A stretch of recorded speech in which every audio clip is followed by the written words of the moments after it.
Hello everyone, हम फिर आ गए हैं आपके साथ एक और डाउट सेशन के साथ। फिर से हम आपके बायोलॉजी के डाउट्स क्लियर करेंगे।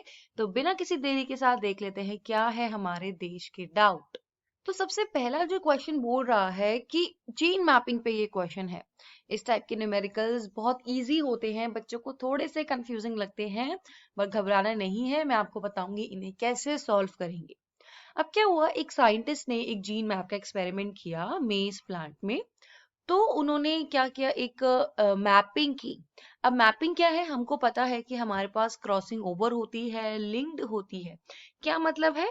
लिंक्ड जीन्स पहले देख लेते हैं क्या होता है, या फिर लिंकेज जिसको बोलते हैं। तो बेसिकली क्या है, लेट्स सपोज अगर ये क्रोमोसोम है और इस पे ये दो जीन्स हैं ए और बी। तो क्या है, जब भी ये पास होंगे आगे एक पेरेंट से दूसरे पेरेंट्स में, तो जितने ज्यादा ये पास होंगे डेफिनेटली इनके चांसेस हैं कि ये साथ साथ ही आगे बढ़ जाए। क्योंकि ये लिंक्ड है, आपस में इनका डिस्टेंस कम है, तो ये एक साथ आगे पास हो जाएंगे। दूसरी तरफ होता है हमारा रिकॉम्बिनेशन। अब रिकॉम्बिनेशन क्या होता है? हमको पता है मियोसिस में हमारे पास क्रॉसिंग ओवर होती है, जब जेनेटिक मटेरियल है वो एक्सचेंज होता है। सपोज ये मेरे दो क्रोमोसोम है, यहाँ पे एक्सचेंज हो जाएगा मटेरियल। अब यहाँ पे उसकी वजह से क्या हो जाएंगी, न्यू वेरिएशन हो जाएगी। तो ये क्या होता है, दिस इज क्रॉसिंग ओवर, जिसकी वजह से यहाँ पे थोड़ा सा एक्सचेंज हो गया है, वेरिएशन आ गई है, रिकम्बाइन हो गया है, तो दिस इज रिकॉम्बिनेशन। ठीक है। अब डेफिनेटली लिंक्ड जीन्स में क्या होगा, ये जो क्रॉसिंग ओवर हो रही है, अगर दोनों जीन्स पास पास हैं तो ये क्रॉसिंग ओवर की वजह से अलग हो जाने के इनके चांसेस कम हो जाएंगे, ये एक साथ ही आगे बढ़ जाएंगे। तो बेसिकली जो क्रॉसिंग ओवर हो रही है इन दो होमोलोगस क्रोमोसोम्स में, इनमें जब रिकॉम्बिनेशन हो रहा है, जब एक्सचेंज हो रहा है जेनेटिक मटेरियल, तो लिंक जीन भी साथ साथ चले जाएंगे। अब क्या हुआ है, जो भी जीन्स है उनकी फिर मैपिंग की गई, तो उसको जीन मैपिंग बोलते हैं। अब यहाँ पे बोला है कि जो जीन्स हैं वो शो कर रहे हैं मोर देन 50% ऑफ रिकॉम्बिनेशन। अब जो भी क्रॉसिंग ओवर स्टडी है, तो उन्होंने क्या मैप किया, उन्होंने देखा कि crossing over between A B and C D genes, ठीक है, ए बी सी डी के बीच में क्या है, तो ए और डी के बीच में है 10%, ए और सी के बीच में है 3%, सी एंड डी के बीच में है 7%, एंड ए एंड बी के बीच में है 5%। Then C and D 8%। अब मुझे निकालना है कि A B C D chromosome में किस पोजीशन में है, करेक्ट सीक्वेंस बताना है। मतलब जैसे ये मैंने इसमें अगर देखती हूँ तो ये ए के बाद बी आ रहा है, तो मुझे सीक्वेंस बताना है कि ए बी सी डी का सीक्वेंस क्या रहेगा एक क्रोमोसोम में। तो हमें क्या करना है, इस तरीके से हम एक लाइन ड्रॉ कर लेते हैं। अब देखते हैं कि यहाँ पे कौन से हमारे जीन्स होंगे। ठीक है, तो सबसे पहले तो यहाँ लिख लेते हैं कि कौन कौन से डिस्टेंसेस क्या दे रखे हैं। तो ये सारी की सारी हमने यहाँ पे वैल्यूज लिख दी हैं। तो अब स्टार्ट करते हैं। तो सबसे पहले अगर मैं देखती हूँ कि ए और सी के बीच में 3% है, ठीक है, पहले छोटी वैल्यू ही लेके देखते हैं, फिर उसको हम एडजस्ट करेंगे। तो ए और यहाँ पे सी, ठीक है, ये आ गया 3%। नेक्स्ट क्या बोल रहा है, अब ए और बाकी के संग देखते हैं क्या लिंक्ड है।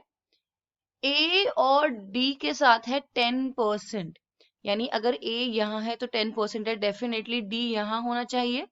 और अगर हम सी और डी देखते हैं तो 7 है, तो ये बीच में ही कहीं आएगा। अब देखो, अगर मैं डी यहाँ बनाती हूँ मान लो, या देखो सिंपल देख लो, पहले सी और डी का 7% बोल रहा है, तो ये भी बिल्कुल ठीक है। तो डी जब मेरा यहाँ बनता है, तो ये लिंकेज कितनी हो गई, 10% ए और डी के बीच में, और सी और डी के बीच में भी कितनी हो गई, 7%। बिल्कुल सही आ गया ये, है ना। और अगर हम इसको टोटल भी देखेंगे, 10 और 3 10, 7 और 3 हमें 10 ही मिलेगा। तो ये तो तीनों की मेरी यहाँ पे बैठ गई लिंकेज। अब बोल रहा है ए और बी के बीच में है 5%। अब बी कहाँ होगा, या तो बी यहाँ होना चाहिए या बी यहाँ होना चाहिए। अब यहाँ तो होगा नहीं क्योंकि 5% है, इतना दूर तो होगा नहीं। तो इस साइड किधर होगा, अब बीच में भी हो सकता है ना, मुझे तो सीक्वेंस बताना है। अब अगर बीच में कहीं होगा तो हमें बाकी की बी की वैल्यूज देखनी पड़ेगी। सी और बी 8% दे रखा है, सी और बीच के भी 8% है, तो सी से भी थोड़ा सा दूर है। अब यहां लगा के देखते हैं हम अपना बी, तो कितना बोल रहा था, थोड़ा दूर लगा देते हैं, ये कह रहा है ए और बी के बीच में है 5%। तो अगर ये मेरा 5% हो जाता है, फिर बोल रहा है सी एंड बी के बीच में है 8%। अभी देखो बिल्कुल सही आ गया, बी और सी के बीच में 5 + 3 8, ये बिल्कुल सही हो गया। तो ये है हमारा जीन्स, तो इसका ऑर्डर क्या हो जाएगा, B C A D. Next question क्या है, यहाँ पे कुछ स्टेटमेंट्स दे रखी है, हमको बताना है कि कौन कौन सी स्टेटमेंट हमारी करेक्ट है। तो हम डिटेल में पढ़ेंगे सारी ही स्टेटमेंट को। सबसे पहला दे रखा है कि जो बैक्टीरिया है उनके पास एक रिजिड सेल वॉल होती है और वो बनी होती है सेल वॉल से। अब आधी स्टेटमेंट तो इसकी बिल्कुल सही है, बैक्टीरिया के पास होती है सेल वॉल। बहुत सारे यूकेरियोटिक सेल्स हैं जिनके पास सेल वॉल होती हैं। और देन अगर मैं प्रोकैरियोटिक के बारे में करती हूँ बात, तो बैक्टीरिया के पास भी सेल वॉल होती है, लेकिन इन दोनों की कंपोजिशन बहुत अलग होती है। अगर सेल्यूलोज को देखा जाए तो सेल्यूलोज क्या है, ये एक कार्बोहाइड्रेट का पॉलीमर है, सिंपल सिंपल कहा जाए तो। अब ये कहाँ कहाँ आपको मिलेगा देखने को, तो जैसे हमने पढ़ा है प्लांट्स के पास होता है सेल्यूलोज, प्लांट्स की सेल वॉल में सेल्यूलोज होता है। स्मॉलर अगर देखेंगे, जैसे छोटे वाले लेवल के प्लांट्स देखे जाए जो ऑटोट्रॉफ्स होते हैं, तो एल्गे में भी होता है सेल वॉल। इनफैक्ट एल्गे कौन से टाइप का है, तो उसमें डिफरेंट डिफरेंट होता है।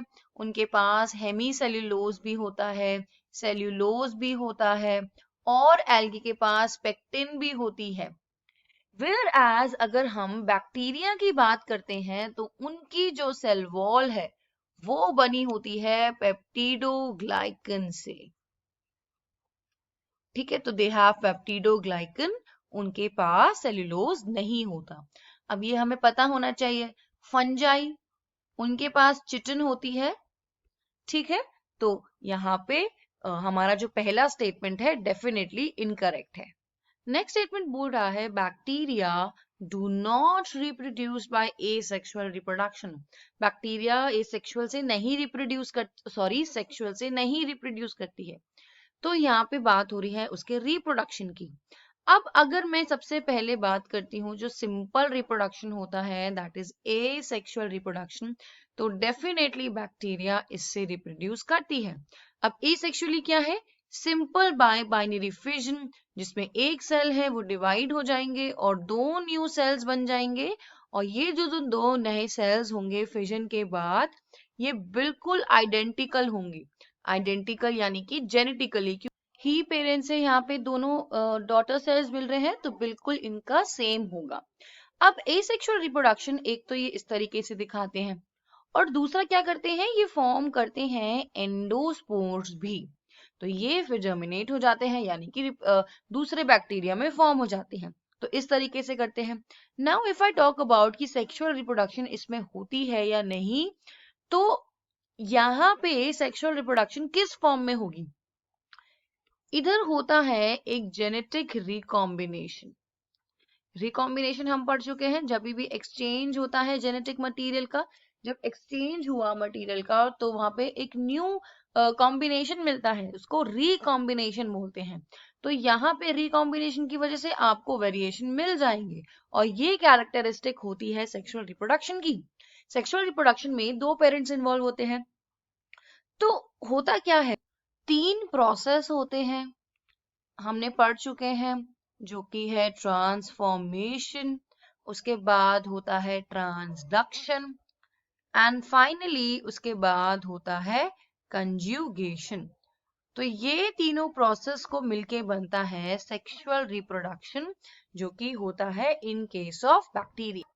तो जो फाइनल होता है हमारा ये जो कंजुगेशन वाला प्रोसेस होता है, इसी वाले में फाइनली कोई भी एक पर्टिकुलर स्ट्रेन है, वो एक बैक्टीरिया से, जिसको हम डोनर बोल देंगे, वो डेफिनेटली दूसरे वाले बैक्टीरिया में जाता है। और ये जो स्ट्रेन कैरी हो रहा है, इसको अगर मैं बोलती हूँ कि डोनर सेल्स हैं, मतलब जो भी डोनर बैक्टीरिया है वो क्या है, उनके अंदर वो बेसिकली क्या है, it is a donor cell. तो वो पोजेस करते हैं एक सेक्स फैक्टर। उस सेक्स फैक्टर को आपने देखा है हम एफ फैक्टर भी बोलते हैं, और यही इस रेसिपिएंट सेल में आ जाता है। और जब ये आ जाता है तो यहाँ पे क्या हो गया, रिकॉम्बिनेशन हो गया, तो ये दो पेरेंट्स का इन्वॉल्व हो गया, सेक्सुअल रिप्रोडक्शन हो गया। तो ये स्टेटमेंट भी गलत होगी कि बैक्टीरिया रिप्रोड्यूस नहीं करते, वो दोनों से ही करते हैं, सेक्सुअली भी और एसेक्सुअली भी। नेक्स्ट स्टेटमेंट यहाँ पे दी गई है कि जो अमोनिया है वो ऑक्सीडाइज्ड हो जाता है नाइट्राइट में बाय द बैक्टीरिया नाइट्रोमोनास। तो अगर अमोनिया की मैं बात करती हूँ तो ये काफी टॉक्सिक होता है नेचर में। अगर हम प्लांट्स के टाइम पे देखेंगे कि प्लांट्स में टेरेस्ट्रियल में कैसे यूज हो रहा है नाइट्रोजन, क्या साइकिल है, तो अल्टीमेटली अमोनिया को ब्रेक डाउन होना होता है ताकि प्लांट्स उसको यूज कर सके। सिमिलरली अगर मैं वाटर बॉडीज में देखती हूँ तो वहां पे भी फिशेज में जो प्लांट्स हैं वो फाइनली जब रिलीज करते हैं अमोनिया, हमको पता है जो एक्वेटिक होते हैं वो अमोनोटेलिक होते हैं, क्योंकि अमोनिया एक टॉक्सिक कंपाउंड है, काफी ज्यादा वाटर चाहिए, हाईली सॉल्युबल है वाटर में, तो वाटर के थ्रू ही वो बाहर आता है। तो वहां पे वाटर बॉडीज में भी अमोनिया कलेक्ट हो गया है। तो डेफिनेटली अब यही अमोनिया टॉक्सिक है फिशेस के लिए, हर चीज के लिए, तो इसको डेफिनेटली कन्वर्ट होना होता है दूसरे फॉर्म में, और ये कन्वर्ट हो जाता है नाइट्राइट में। तो अमोनिया की बेसिकली नाइट्राइट में कन्वर्जन होने के लिए क्या हो रहा है, यहाँ पे ऑक्सीडेशन हो रही है। अब क्योंकि ये नाइट्राइट में कन्वर्ट हो रहा है तो इस प्रोसेस को बोलते हैं नाइट्रिफिकेशन। फर्दर इसी प्रोसेस में ये जो नाइट्राइट है ये फिर से कन्वर्ट हो जाता है नाइट्रेट में। ठीक है, अब ये जो प्रोसेस है नाइट्रिफिकेशन, तो नाइट्रिफिकेशन को करने वाले होते हैं स्पेसिफिक बैक्टीरिया, नाइट्रीफाइंग बैक्टीरिया, और उसमें एग्जाम्पल आ जाते हैं हमारे, जैसे जो हमें दिया है स्टेटमेंट में, Nitrosomonas, then we have Nitrosococcus और हमारे नाइट्रोबैक्टर। तो ये तीनों ही जो हमारे जीनसेस हैं ये हेल्प करते हैं नाइट्रिफिकेशन में। तो अगर मैं इसको मॉलिक्यूलर फॉर्मूला से देखती हूँ, ये है अमोनिया, ये इसकी जब ऑक्सीडेशन होगी, ऑक्सीजन ऐड होगा तो हाइड्रोजन रिड्यूस हो जाएगा, हाइड्रोजन को जाना है, तो क्या होगा, नाइट्राइट बनता है। पहले नाइट्राइट होता है NO2-, उसके बाद नाइट्रेट होता है NO3-। तो ये जो स्टेटमेंट है कि अमोनिया ऑक्सीडाइज हो जाता है नाइट्रेट में बैक्टीरिया नाइट्रोमोना से, एकदम करेक्ट स्टेटमेंट है। लास्ट स्टेटमेंट बोल रहा है viruses are obligate parasites can not be living without the host. अब यहाँ पे बात हो रही है वायरसेस की। तो सबसे पहले तो ऑब्लिगेट पैरासाइट होता क्या है? पैरासाइट्स वो होते हैं जो किसी होस्ट ऑर्गेनिज्म में रह रहे हैं, जैसे फॉर एग्जांपल ह्यूमन के में बॉडी में लाइस हैं, या अगर जो कोई एनिमल्स हैं उनमें जो इंसेक्ट्स हैं तो वो क्या है, पैरासाइट है, वो अपने न्यूट्रिशन अपने होस्ट सेल से निकालते हैं, तो they live on the host cell. Obligate parasite वो होते हैं जो कि फुल्ली डिपेंडेंट होते हैं होस्ट सेल में, फुल्ली डिपेंडेंट। और अगर सिंपल बोलूं तो अपनी प्रोजेनी को भी रिप्रोड्यूस करने के लिए उनको होस्ट सेल ही चाहिए। तो I can say they can not reproduce, वो बिल्कुल भी रिप्रोड्यूस नहीं कर पाएंगे आउटसाइड द होस्ट। जैसे ही वो अपने होस्ट के बाहर निकलेंगे वो रिप्रोड्यूस नहीं कर पाएंगे। तो बिल्कुल सही स्टेटमेंट है, जो वायरसेस होते हैं वो ऑब्लिगेटरी पैरासाइट होते हैं, वो रिप्रोड्यूस नहीं कर सकते जैसे कि वो बॉडी से बाहर जाएंगे, तो उनको अंदर ही रहना पड़ेगा होस्ट सेल के अंदर ताकि वो रिप्रोड्यूस कर सके। तो ये स्टेटमेंट हमारा बिल्कुल सही है, they can not be living without host cell. अगला क्वेश्चन फिर से जीन मैपिंग पे है। ये बोल रहा है कि ए एंड बी के बीच में है 15%, सी एंड डी के बीच में है 19%। अब सीक्वेंस क्या होगा? देखो यहाँ पे क्या है, थोड़ा सा बच्चों को यहाँ पे कंफ्यूजिंग लगता है, हो सकता है उनको लग रहा हो कि यहाँ पे इनकम्प्लीट इंफॉर्मेशन है, अब हम कैसे करेंगे? तो अगेन सबसे पहले जैसे आपने मार्क कर दिए लाइन, हमारे पे 4 ही हैं, ए बी सी और डी। अब यहाँ पे पहला देख लेते हैं, ये सबसे छोटी वाली ही ले लिया करो पहले। ए और बी के बीच में बोल रहा है 15% है, ठीक है, तो ये डिस्टेंस कितना हो गया मेरा, 15% हो गया। नाउ सी एंड डी के बीच में है 19। अब एक चीज सोचो, मुझे और एक्स्ट्रा वैल्यू नहीं दे रखी, मुझे बी और सी या ए और सी इनमें आपस में कोई लिंकेज नहीं दे रखी है। फिर हम कैसे करेंगे अगर हमें जीन फ्रीक्वेंसी नहीं दे रखी है? तो टोटल जो 19 है, इसको इस टाइप के क्वेश्चन में टोटल अगर मुझे 19 ही मार्क करना हो तो इस तरीके से हम करेंगे। तो जैसे लेट्स सपोज ये डी है, ठीक है, तो सी मेरा कहाँ होना चाहिए कि मेरा 19% हो? तो अगर ये 19 है तो लेट्स सपोज कि इधर कहीं पे आएगा, ये यहाँ पे मेरा डी है, तो यहाँ पे सी यहाँ भी आ सकता है, ठीक है, ये 19 हो सकता है, लेकिन मैंने क्या कहा है, यही दो वैल्यूज दे रखी हैं, तो मुझे इन्हीं को पूरा यूज करना है, मुझे एक्स्ट्रा नहीं छोड़ना है। इसको सिंपल, इस क्वेश्चन को तरीका करने का यही है कि आप कोई भी इन बिटवीन नहीं छोड़ोगे, आपको दो फ्रीक्वेंसीज ही दे रखी हैं। तो अगर यहाँ पे ये 19 मार्क करती हूँ बीच में, तो डेफिनेटली बी और सी के आपको नहीं पता लिंकेज या नहीं है इनके बीच में, तब आप क्या करोगे? तो C यानी कि इन बिटवीन होगा यहाँ पे कहीं। तो लेट्स सपोज ये है 19%, तो ये मेरा C हो जाएगा। अब क्या हो गया? अब यहाँ पे क्या है, क्वेश्चन में हो सकता है हमको एक्स्ट्रा वैल्यू दी होती है, हमको A और C के बीच में दिया होता, हमें C और B निकालना होता, या लेट्स सपोज हमें उसको अरेंज करना होता, तो इसी तरीके से हमारा ये बनेगा। हम यहाँ पे एक्स्ट्रा नहीं छोड़ सकते हैं, यानी कि टोटल ये सी और डी ये 19 हो गया, और ए और बी इस तरीके से, क्योंकि सबको साथ साथ ही रहना है। तो हमारा जो ये इस तरीके से आएगा sequence of gene, it should be A C B and D. अब ये मेरे को दिख रखा है ऑप्शन 2। नेक्स्ट क्वेश्चन में यहाँ पे पूछा है, हाउ इज इट दैट, कि कैसे हो सकता है कि जो इंट्रासेल्युलर सेल के अंदर वाला जो लेवल है पोटेशियम का, वो ज्यादा होता है एज कंपेयर टू बाहर एक्स्ट्रा सेल्यूलर। सिंपल, अगर मैं देखूं, जैसे ये लेट्स सपोज मेरा एक सेल है, तो जो इंट्रासेल्युलर रीजन है, जो इंटरनल वाला रीजन है, यहाँ पे पोटेशियम का लेवल ज्यादा क्यों है, यानी कि यहाँ पे ज्यादा पोटेशियम क्यों है एज कंपेयर टू बाहर एक्स्ट्रा? तो यहाँ पे क्या है, पोटेशियम का लेवल मेरा कम है, और यहाँ पे क्या है, ज्यादा है, ऐसा क्यों होता है? अब ये जो चीज हो रही है, ये बेसिकली है एटीपेज एंजाइम के थ्रू, और ये है क्या मेरा, सोडियम पोटेशियम एटीपेज पंप, ठीक है। अब क्या होता है, देखो, ये हम पढ़ चुके हैं कि हमारी ट्रांसपोर्ट अलग अलग टाइप की होती हैं, एक्टिव होती हैं, पैसिव होती हैं, फैसिलिटेटेड होती हैं। बेसिकली क्या होता है, जब भी हम against the concentration gradient move कर रहे हैं, अगेंस्ट द कंसंट्रेशन ग्रेडियंट मतलब हमेशा जो मूवमेंट होती है वो कैसे होती है, हायर पोटेंशियल से लोअर होती है, लेकिन ऐसे नहीं होगी। अगेंस्ट कैसे होगी, अगर मुझे भेजना है, लेट्स सपोज मुझे बाहर, अगर मैं फिर से एक सेल बना देती हूँ, यहाँ पे मेरा सोडियम ज्यादा है, ठीक है, यहाँ पे मेरा सोडियम ज्यादा है और अंदर मेरा सोडियम कम है, तो मूवमेंट तो ऐसे होनी चाहिए, लेकिन ऐसे नहीं होनी, मुझे बाहर चाहिए, मुझे और एब्जॉर्ब करना है और मुझे ये बाहर चाहिए। तो यहाँ पे एक पोटेशियम पंप आएगा, ये नॉर्मल मूवमेंट नहीं हो सकती, यहाँ पे डेफिनेटली मुझे एक्स्ट्रा एनर्जी की रिक्वायर्ड है, और वो एनर्जी देगा मुझे एटीपी, ठीक है। और ये अगेंस्ट द ग्रेडियंट हो रही है, तो ये एक एक्टिव ट्रांसपोर्ट है, तो यहाँ पे होता यही है। अब क्या हो रहा है, ये सोडियम पोटेशियम पंप काम कैसे करता है?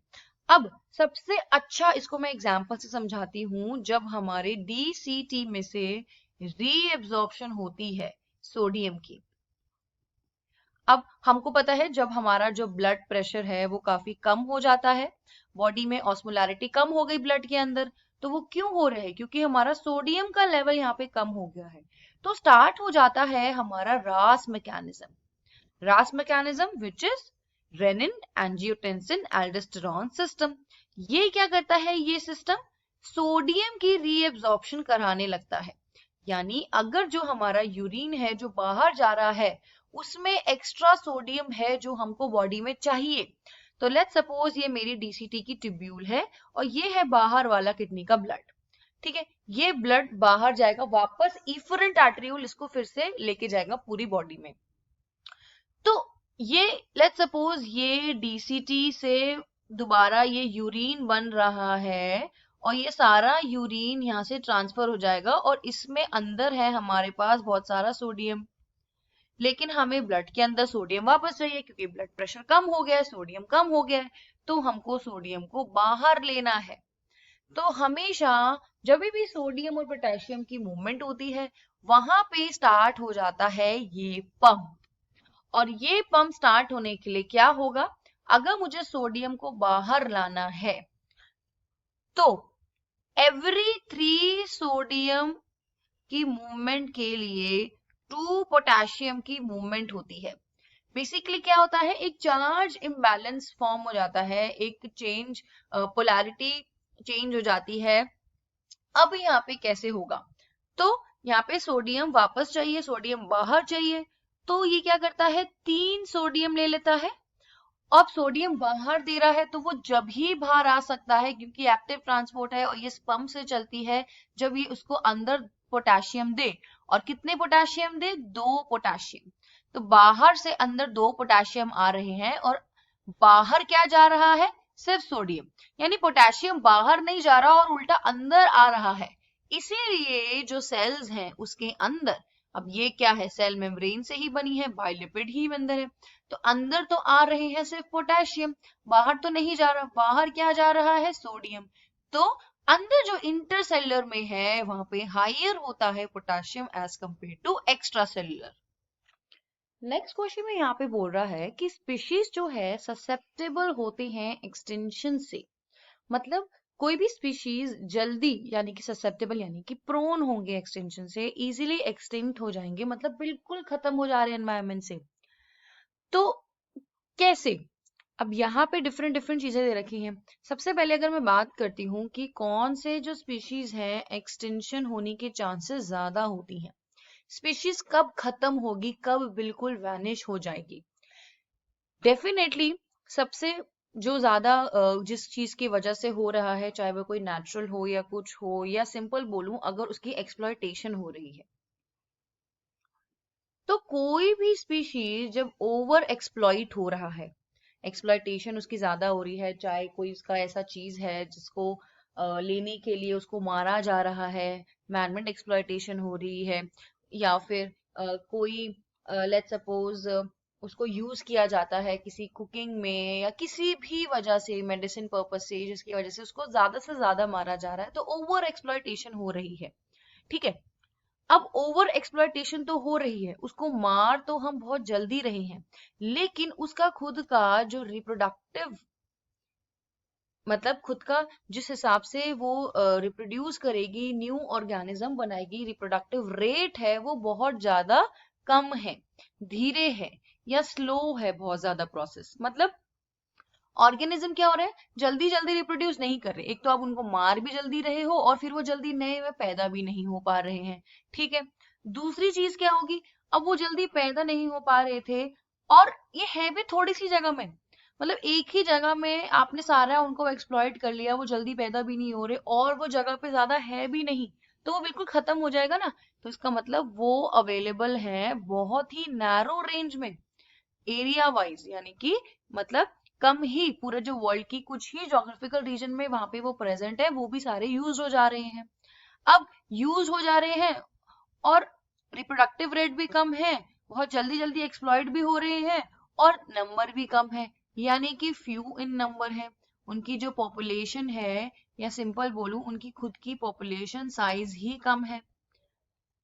ठीक है, तो कब एक्सटेंट होंगी कि लेट्स सपोज आप ही के एरिया में मान लो एक टाइप का एनिमल प्रेजेंट है, वो सिर्फ वहीं पे प्रेजेंट है या सिर्फ 2-3 जगह ही प्रेजेंट है, उसको यूज किया जाता है, उसकी डिमांड ज्यादा है, आप उसको मार रहे हो, उसका रिप्रोडक्टिव रेट भी कम है, वो नए पैदा भी नहीं हो रहे, वो बहुत कम भी है नंबर में, तो धीरे धीरे क्या होगा, वो खत्म होने लगेंगे। और एक और साइंटिफिक रीजन है कि उसकी जेनेटिक जो वेरिएबिलिटी है वो भी बहुत कम है, मतलब जो उनकी जीनोटाइप्स हैं, जो उनकी जो वेरिएंट अलग अलग स्पीशीज होंगी वो भी बहुत कम है, तो जो भी थी वो भी खत्म कर दी, तो धीरे धीरे खत्म हो जाएंगे। ठीक है, अब यहाँ पे हम अपने ऑप्शंस पे आते हैं। सबसे पहला दे रखा है कि लार्ज बॉडी साइज। अब यहाँ पे मैंने यहाँ पे क्या बोला था, एक्सप्लॉयटेशन, आप उसको एक्सप्लॉइट कर रहे हो, चाहे वो ह्यूमन हो, चाहे अगर कोई एनिमल को कर रहे हो, चाहे वो खुद का एनिमल ही हो। एक एनिमल दूसरे एनिमल को अगर खाता है, एक्सप्लॉइट करता है, तो वो क्या होता है, उसका प्रीडेटर होता है। अब प्रीडेटर इजीली अपने प्रे को कैसे कैच करेगा, जब वो इजीली विजिबल है, ठीक है, उसको सारा न्यूट्रिशन उससे मिल रहा है और वो विजिबल है, तो वो खा जाएगा डेफिनेटली। तो लार्ज बॉडी साइज क्या करेगा, अट्रैक्ट करेगा अपने प्रीडेटर को। तो ये बिल्कुल सही है। लो रिप्रोडक्टिव रेट, बिल्कुल मैंने बताया था, पोटेंशियल, उनकी जो कैपेबिलिटी है रिप्रोड्यूस करने की, वो बहुत ज्यादा लो है, बहुत ज्यादा स्लो है। लैक ऑफ जेनेटिक वेरिएबिलिटी, बिल्कुल सही, ऐसा नहीं है कि उनके जैसे थोड़ा सा वेरिएशन वाले स्पीशीज कोई और भी हैं ताकि वही क्वालिटीज हमें आगे भी मिल सके, ऐसा भी नहीं हो रहा। तो हमारा आंसर होगा all of the above. Next question बोल रहा है यहाँ पे ग्रोथ हो रही है। अब एक प्राइमरी ग्रो रूट जो है वो ग्रो कर रही है, पहले 5 सेंटीमीटर की थी, फिर वो 9 सेंटीमीटर तक हो गई एक ही वीक में। कैलकुलेट करना है हमें एक्चुअल ग्रोथ रेट, यानी कि जितनी वो एक्चुअली ग्रो हुई है, और relative growth rate over a period, कि उसकी रिलेटिव ग्रोथ रेट क्या है पूरे टाइम में। ठीक है, तो यहाँ पे लेट्स सपोज ये एक रूट है, ये पहले 5 सेंटीमीटर की थी, अब क्या हुई है, ये 19 सेंटीमीटर की ग्रो हो गई है। तो बेसिकली ये ग्रो कितना हुई है, इतना, which is 90 minus 5, that is 14 centimetre. तो अगर मैं बोलती हूं इसकी एक्चुअल ग्रोथ कितनी है, तो वो कितनी होगी, 14 सेंटीमीटर। अब यहाँ पे मुझे रेट निकालने को बोल रहा है, rate with respect to time हम निकालेंगे, और कितना टाइम दे रखा है, वीक। तो पूरी जो इसकी टाइम की ड्यूरेशन है जिसमें इसने ग्रोथ दिखाई है, दैट इज अ वीक, जो कितनी हो गई, 7 डेज। तो मेरी एक्चुअल ग्रोथ रेट हो जाएगा जितनी इसकी ग्रोथ हुई है, विच इज 14 डिवाइडेड बाय कितने टाइम में, और ये आ गया मेरा 2 सेंटीमीटर। तो मुझे यहाँ पे एक्चुअल ग्रोथ रेट मिल गई। अब एक चीज यहाँ पे क्या थी, ग्रोथ हो रही है पर डेज हो रही है, तो this is 2 centimetre per day. Next हमें निकालना है रिलेटिव ग्रोथ रेट। रिलेटिव यानी कि पहले से उसकी कितनी रिलेटिव थी। तो यहाँ पे क्या हुआ आपका 14, 7 और इनटू पहले से रिलेटेड उसकी कितनी थी, तो 5 कर देंगे। अब ये आ गया आपका 2 डिवाइडेड बाय 2/5, तो this is 0.4 centimetre per day. Next question है यहाँ पे कि कितनी मियोटिक डिवीजन लगेंगी 200 सीड को प्रोड्यूस करने में। ध्यान रहे मियोटिक डिवीजन पूछ रहा है और 200 सीड पूछ रहा है।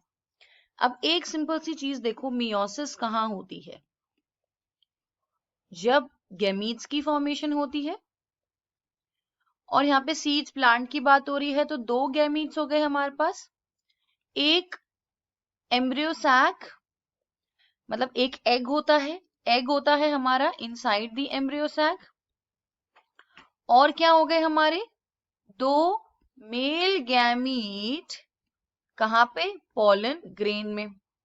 ठीक है, या अगर मैं सिंपल सिंपल बोलूं, एक जाइगोट कब बनता है, जब इनमें से एक मेल गैमीट और फीमेल एम्ब्रियो सैक का एग फ्यूज करता है, तो हमें जाइगोट मिलता है। यही जाइगोट एम्ब्रियो बनाता है, और ये एम्ब्रियो बाद में सीड बन जाता है। ठीक है, अब मुझे निकालना क्या है कि इस सीड को बनने में कितनी मियोसिस लगी, यानी कि बेसिकली इस एग में कितनी मियोसिस लगी और इस मेल गैमीट में कितनी मियोसिस लगी। अब एक चीज ध्यान देखो, सबसे पहले हम बात करते हैं मेल गैमीट की, विच इज पॉलन। हमारे पास होता है PMC, which is pollen mother cell. एक पॉलन मदर सेल क्या करता है, मियोसिस 1 एंड मियोसिस 2, यानी कि एक मियोटिक डिवीजन हो गई। अब ये जब एक मियोटिक डिवीजन हो जाती है तो हमें एक टेट्राड मिलता है। ठीक है, और ये टेट्राड क्या है, बेसिकली 4 पॉलन ग्रेन। ठीक है, अब इन्हीं पॉलन ग्रेन में याद रखो फिर होती है माइटोसिस, और इन माइटोसिस से फिर हमें वेजिटेटिव सेल और जेनरेटिव सेल मिलते हैं, जिसकी वजह से हमें अल्टीमेटली 2 गैमीट मिलते हैं। तो हमसे क्या पूछा है? सिर्फ और सिर्फ मियोसिस के बारे में। तो हम कह सकते हैं कि एक मियोसिस हमें कितनी देती है? 4 पॉलन ग्रेन। ठीक है, इसकी बात हो गई। अब आ जाओ एग की बात करते। एग के केस में क्या होता है? Megaspore mother cell, MMC. अब ये एक एमएमसी, एक मेगास्पोर मदर सेल हमें फिर से मियोसिस के बाद 4 हेप्लॉइड सेल्स देगी, 4 एन सेल्स देगी। ठीक है, इसको मैं यहाँ लिख देती हूँ, 4 हेप्लॉइड सेल्स। ठीक है, अब ये हमको पता है इन 4 में से 3 तो हो जाते हैं डीजेनरेट और एक ही रहता है फंक्शनल। और ये एक फंक्शनल लेटर ऑन डेवलप होता है एम्ब्रियो सैक में, और इस एम्ब्रियो सैक में एक ही एग होता है। ठीक है, अंदर फिर माइटोसिस होती है, पोलर न्यूक्लियस बनते हैं, एंटीपोडल के न्यूक्लियाई, और देन उसके बाद आपके सिनर्जिड के न्यूक्लियाई, और एक एग बनता है। यानी कि अगर सिंपल कहा तो एक एमएमसी दे रहा है एक एग, यानी एक एग को बनाने के लिए कितनी मियोसिस? 1 मियोसिस। ठीक है, तो हमने क्या देखा कि अब फिर से ऊपर आ जाओ, एक मियोसिस 4 पॉलन ग्रेन्स दे रही है। एक मियोसिस 4 मेल गैमीट दे रही है, और एक मियोसिस सिर्फ एक ही क्या दे रही है? फीमेल गैमीट एग दे रही है। तो 4 पॉलन ग्रेन अगर 4 जाइगोट बनाएंगे, अब ये दोनों आपस में फ्यूजन जब इनका होगा तो जाइगोट बनेगा। तो यानी कि 4 पॉलन में, हर पॉलन में 2 मेल गैमीट है, तो एक मेल गैमीट एक एग बनाएगा। बेसिकली सिंपल ज्यादा कंफ्यूज नहीं होना, 4 पॉलन ग्रेन 4 एग के साथ 4 जाइगोट मिलेंगे। इस 4 पॉलन ग्रेन को बनने में कितनी मियोसिस लग रही है? एक मियोसिस। और इस 4 एग को बनने में कितनी लगेंगी? अब यहां एक नहीं लगेगी, एक मियोसिस से एक ही एग बन रहा था, तो 4 मियोसिस। यानी अगर मैं कहूं टोटल 5 मियोसिस लग रही है 4 जाइगोट के बनने में। अब हम ये रिलेशन यूज कर सकते हैं। क्वेश्चन में हमें क्या बोला था कि अगर हमें 200 सीड्स बनाने हैं, 4 जाइगोट, याद रहे यही सीड्स बनेंगे, 4 सीड्स, 200 सीड्स बनाने हैं तो कितनी मियोसिस लगेगी? तो यूनिटरी मेथड करेंगे। अगर 5 मियोसिस लग रही है 4 सीड्स बनाने में, तो कितनी मियोसिस लगेंगी 200 सीड्स बनाने में? तो क्या हो जाएगा हमारा?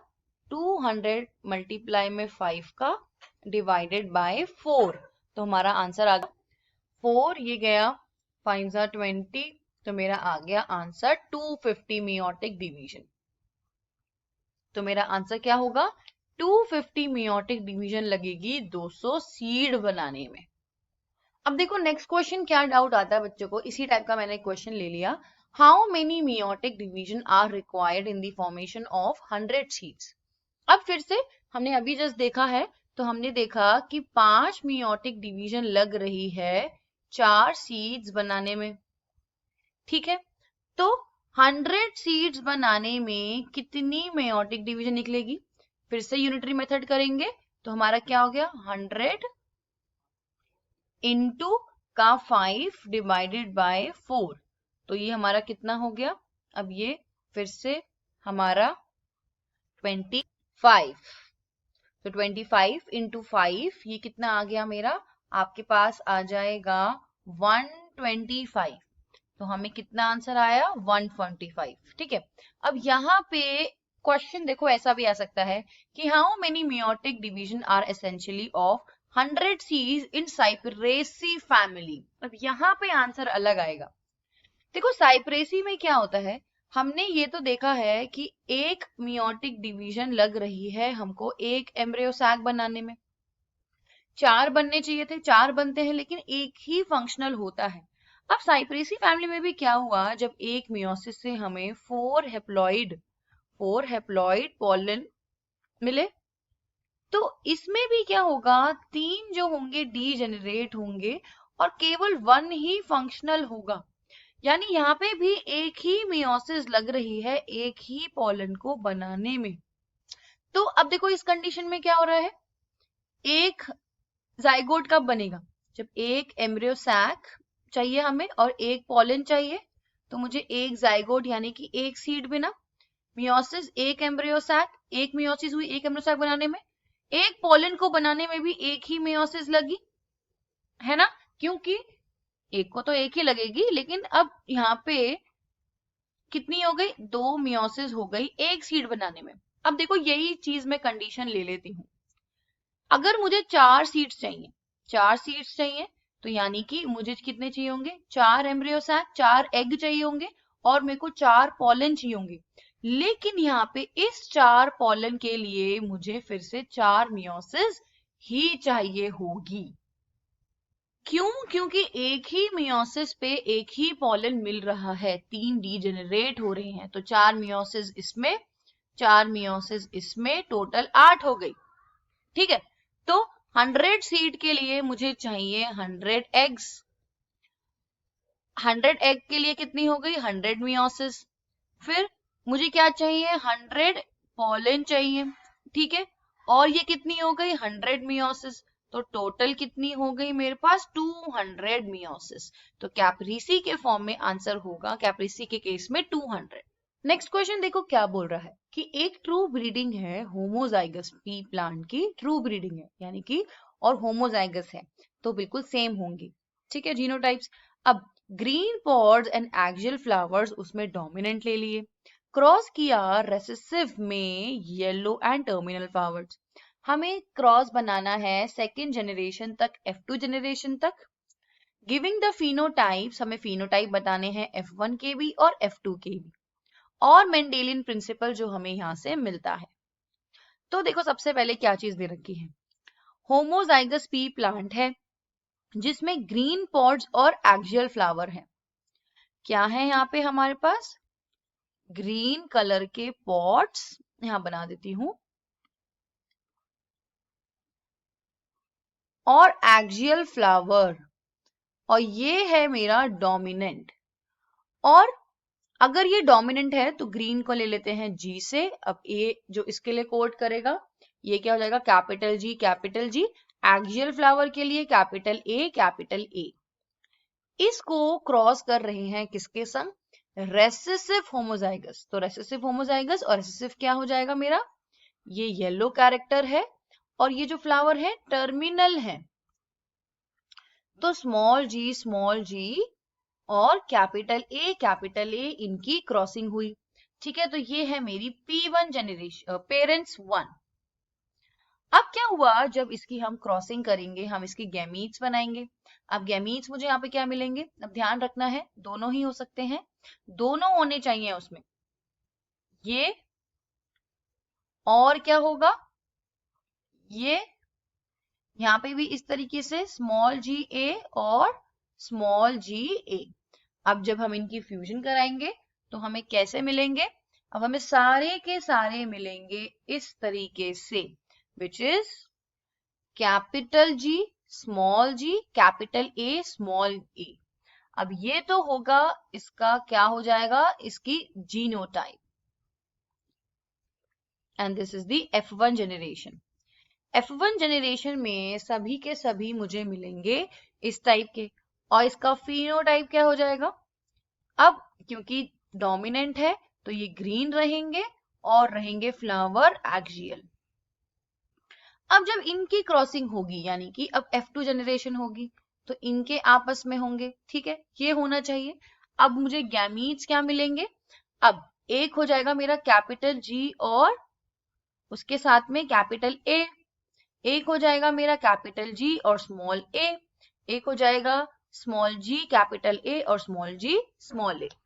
अब ये मेरे को यहाँ पे ये मेरी क्रॉसिंग मिल गई, बिल्कुल सेम है जैसे हम पहले करते थे, रिंकल ग्रीन और येलो राउंड के संग, ठीक है। तो यहाँ पे मुझे क्या मिला, ग्रीन एक्सियल मिले, देन मुझे ग्रीन टर्मिनल मिले, उसके बाद येलो एक्सियल होंगे और येलो टर्मिनल होंगे।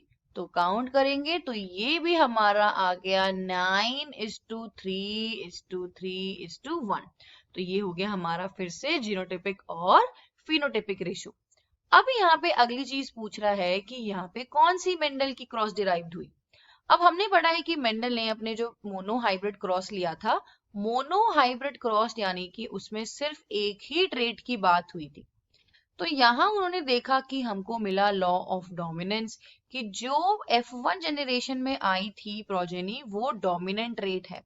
यानी अगर सब टॉल है तो शॉर्टनेस को छोड़ के जो टॉलनेस है वो ज्यादा डोमिनेंट है। फिर एक और चीज दिखी कि F2 जनरेशन में तो हमें शॉर्ट भी प्लांट मिले थे। तो उन्होंने बताया कि लॉ ऑफ सेग्रीगेशन, यानी गैमीट्स तो सेग्रीगेट हो रहे हैं और वो कभी ना कभी अपीयर हो रही है, और जो अपीयर हो रही है वो F2 में रिसेसिव है।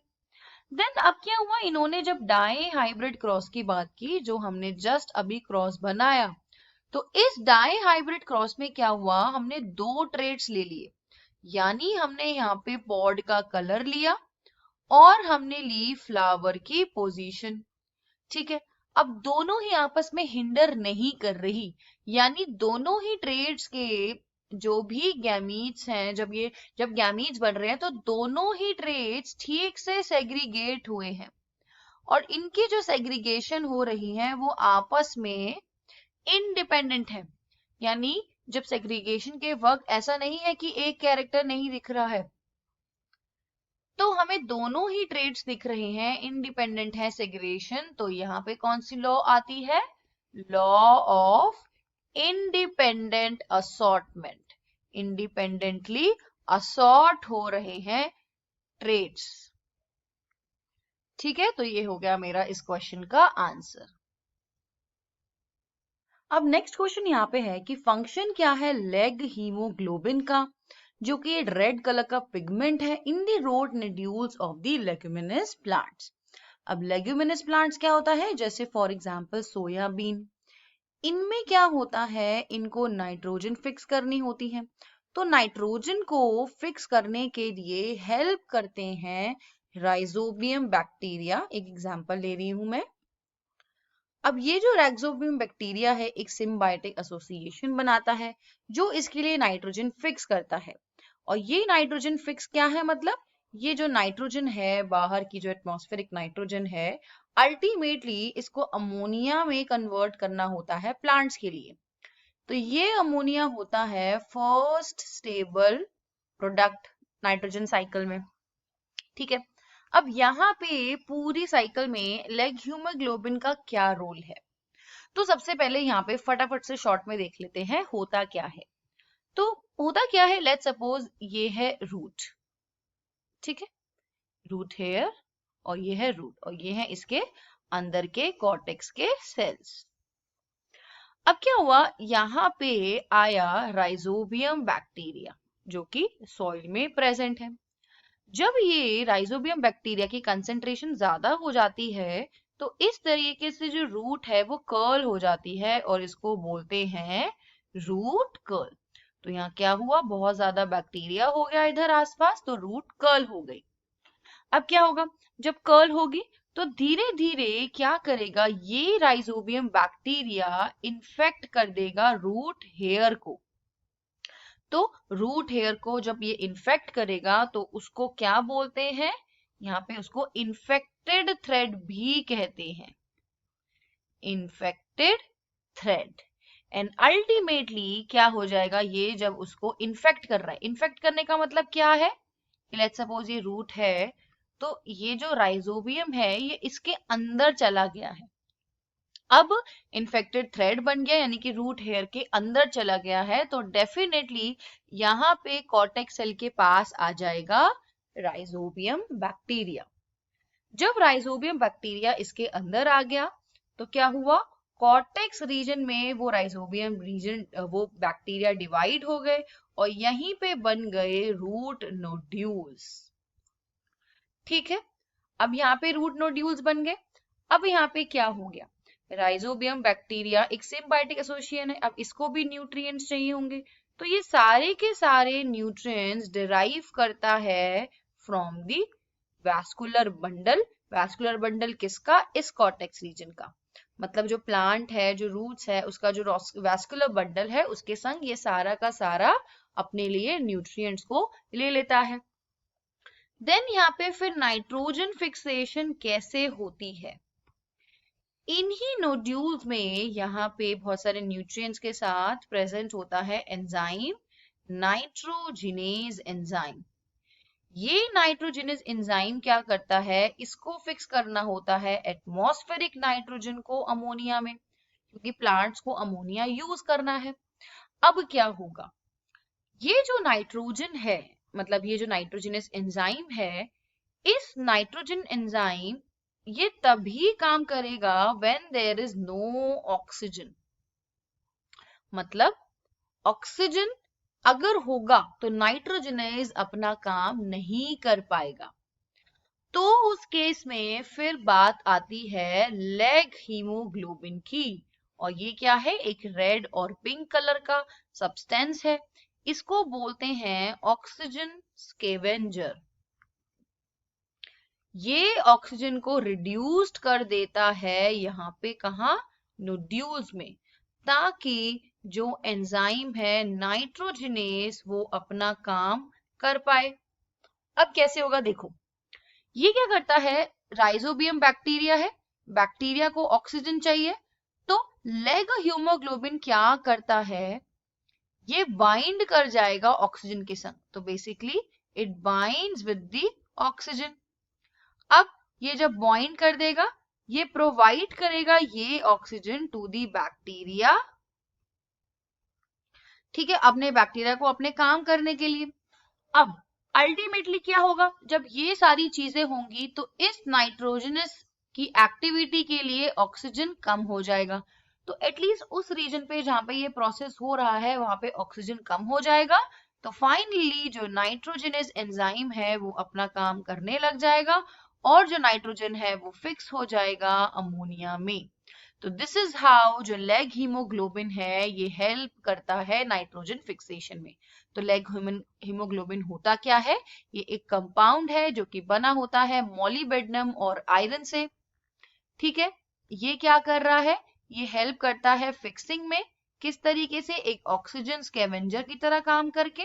और ये कैसे ऑक्सीजन स्कैवेंजर काम कर रहा है? ये बैक्टीरिया को वहां से उठा के ना ऑक्सीजन दे रहा है और नाइट्रोजिनेज के लिए, जिसको ऑक्सीजन नहीं चाहिए, उसके लिए कम कर रहा है। नेक्स्ट यहाँ पे डाउट है स्पीशी एरिया रिलेशनशिप। तो ये स्पीशी एरिया रिलेशनशिप क्या होता है? अब ये जो है दिया था अलेक्जेंडर वॉर्ड हम्बोल्ट ने। उन्होंने क्या किया? ये देखो, लेट्स सपोज आप अपने कॉलोनी के एरिया में हो, आपके घर में आप हो और डॉग है, स्पीशीज रिचनेस है। ठीक है, अब आप क्या गए, आपने थोड़ा सा एरिया बढ़ाया, अब अपने घर से बाहर आ गए, अपनी बिल्डिंग पे आ गए, थोड़ी स्पीशीज रिचनेस हो सकता है बढ़ जाए, या एरिया में बहुत सारे और एनिमल ऐड हो जाएंगे। फिर आपने क्या किया? थोड़ा और आगे चले गए, अपने कॉलोनी से बाहर चले गए, तो स्पीशीज एरिया रिचनेस और बढ़ गया। अल्टीमेटली एक पॉइंट आया, आप कुछ लेट्स सपोज फॉरेस्ट एरिया था, तो यहाँ पे भी स्पीशीज बढ़ता गया। हो क्या रहा है? जैसे जैसे आपने एरिया इंक्रीज किया, जो टाइप ऑफ स्पीशी आपको मिलेगी वो बढ़ने लगेगी। यानी कि स्पीशीज की मैं कह सकती हूँ जो रिचनेस है वो इंक्रीज होने लगेगी। एक पॉइंट ऐसा आएगा, अब जब आप और फर्दर गए, कि अब आपको कोई भी इंक्रीज नहीं दिख रहा है, एंड दैट इज, अब वो बिल्कुल कांस्टेंट हो गया, अब आपको वही सेम मिल रहे हैं।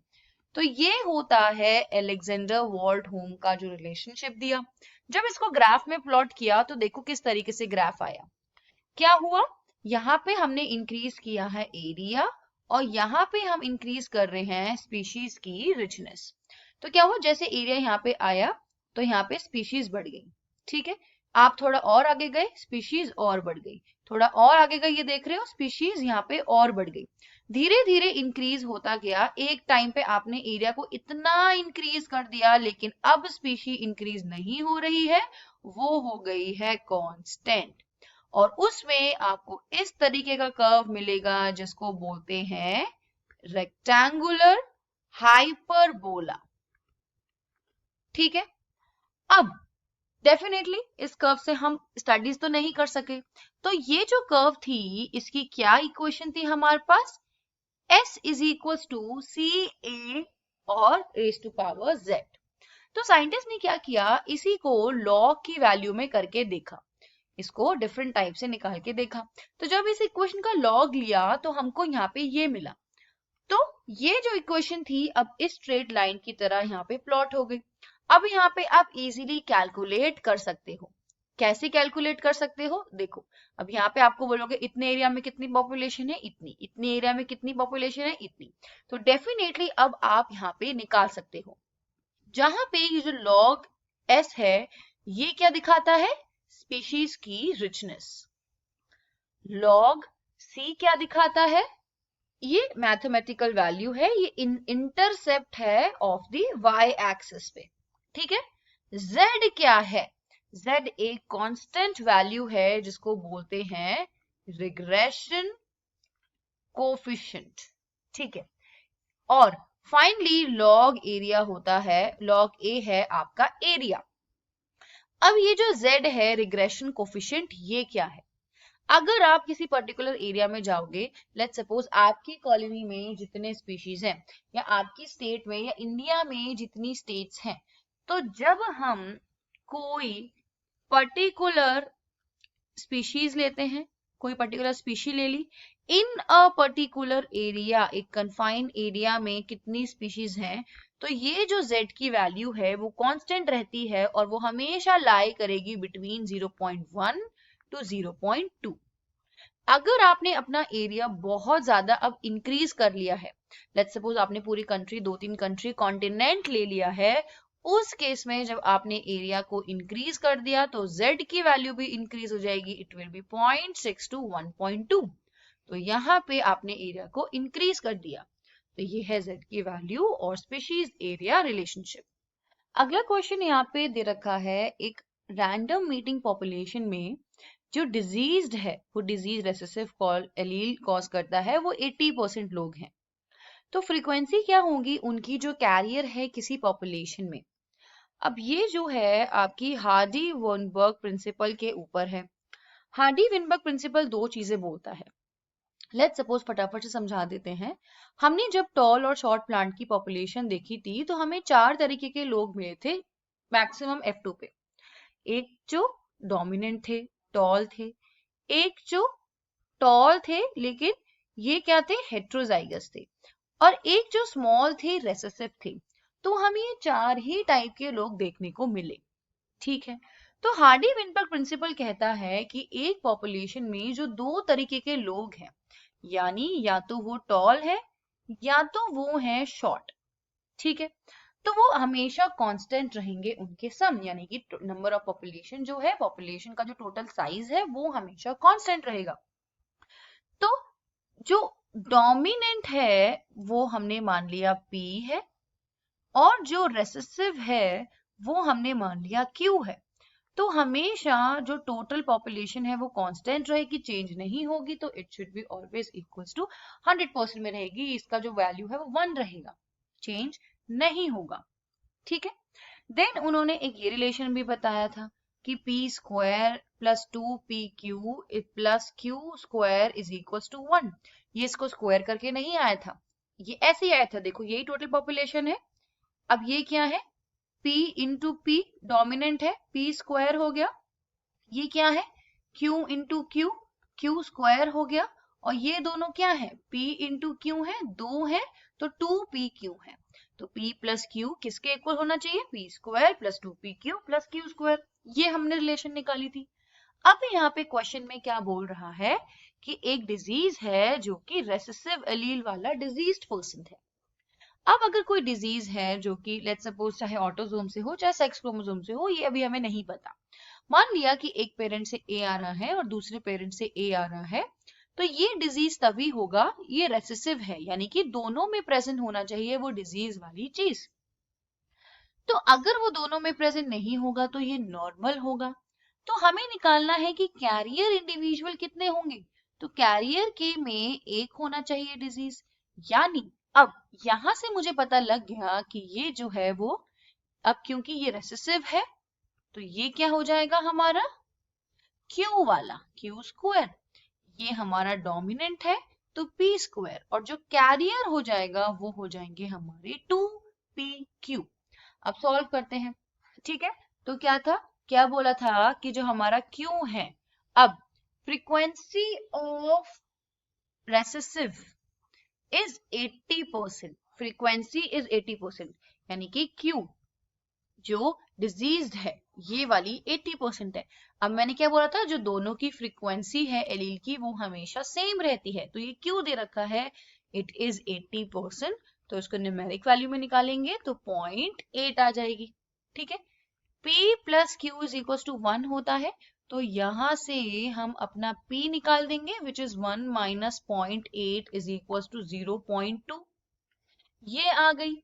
अब हमें क्या निकालना है, हमें कैरियर निकालने हैं विच इज ये, तो 2 इंटू 2pq क्या है हमारे कैरियर है, 2 इंटू 0.8 इंटू 0.2, और ये आ गया है 0.4 इंटू 0.832 विच इज 0.32।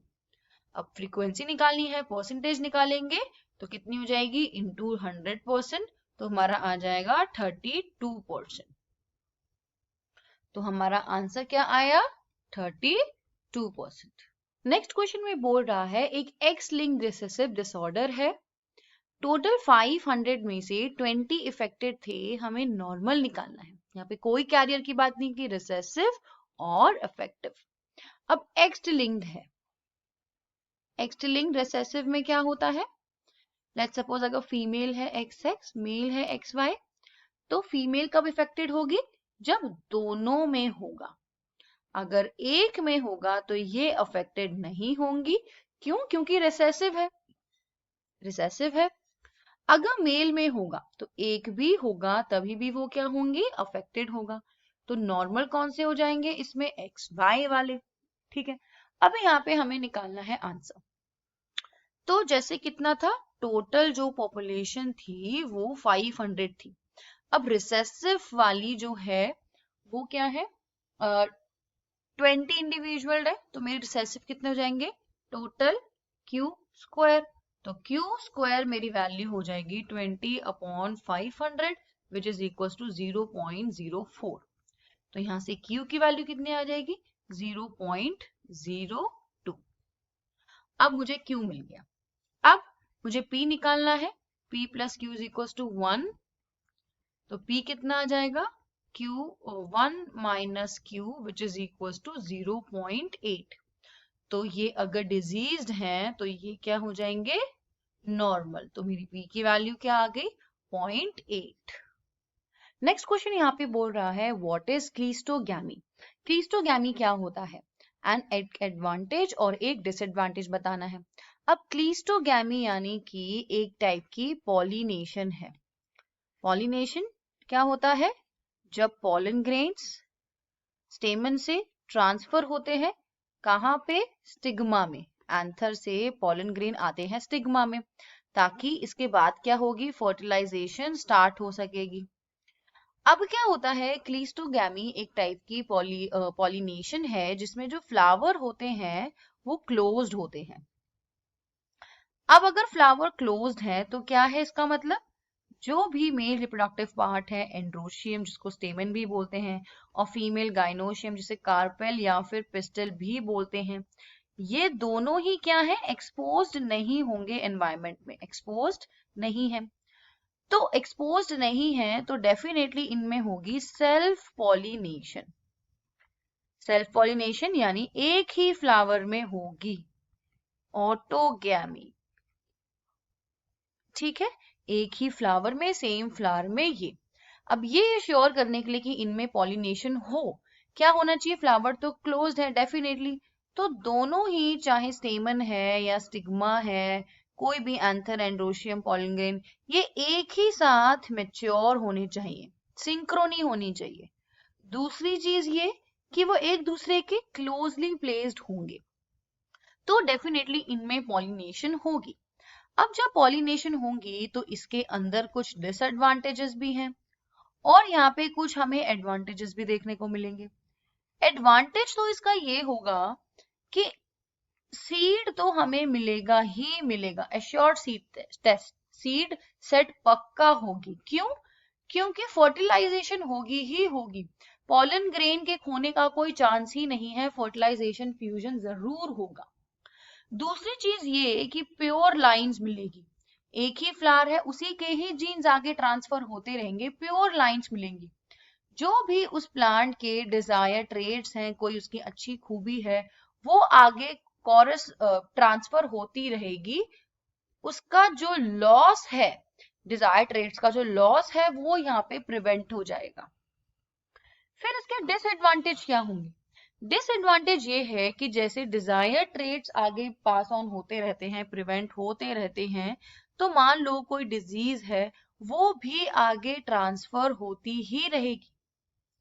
ठीक है, देन डिसएडवांटेज, अब इसमें एक चीज एडवांटेज ये भी थी कि यहाँ पे किसी भी एक्सटर्नल सोर्स की रिक्वायर नहीं थी। एक्सटर्नल सोर्स यहाँ पे कौन से हो गए? पॉलिनेटर्स की रिक्वायरमेंट यहाँ पे नहीं थी। डिसएडवांटेज क्या है? अब मतलब इस तरीके से जो फर्टिलाइजेशन हो रही है, पॉलिनेशन हो रही है, इसके डिसएडवांटेज क्या हो रहे हैं? तो कोई भी डिजीज वो आगे ट्रांसफर होती रहेगी, आपको बेसिकली न्यू वैरायटी मिलेगी ही नहीं। और एक और चीज इन सबको बोलते हैं इनब्रीडिंग डिप्रेशन। तो ये देखने को मिलता है जब क्लिस्टोगैमी का केस आता है।